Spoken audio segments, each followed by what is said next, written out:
Meanwhile, the Food and Drug Administration is expected to authorize extra doses of COVID vaccine for patients with weakened immune systems. An announcement could come this evening, and Paul Murphy reports for now that booster shot would only be given to immunocompromised people who received the Moderna or Pfizer vaccines. Despite a growing number of breakthrough cases, COVID vaccines still work incredibly well at protecting against severe disease and death.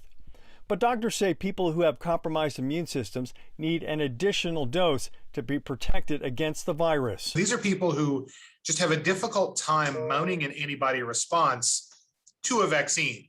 About 3% of American adults fit into that category.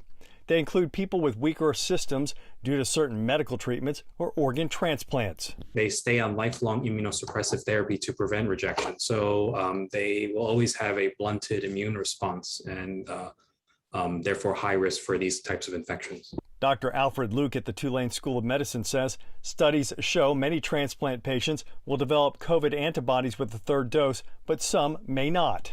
We did see good responses in these studies to a third dose, but we also saw that there was a not insignificant percentage of patients who still had no response even after a third dose. Dr. Jeffrey Elder at LCMC Health says once a third dose is available, most sites now distributing the vaccine should be able to give a booster as well. So, for example, in Pfizer, we give two of the same dose, 3 weeks apart. This would be a third dose on top of that, likely the same dose, same configuration, same medication.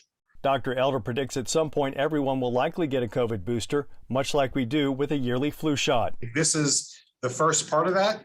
And so they're looking at some of these more severely ill or immunocompromised folks that may benefit the most early. For now, the CDC does not recommend booster doses of the vaccine for otherwise healthy people. Paul Murphy, Eyewitness News. Even with that FDA authorization, vaccinators have to wait for the CDC director and the agency's advisors to formally recommend that third dose. That could happen as early as Friday.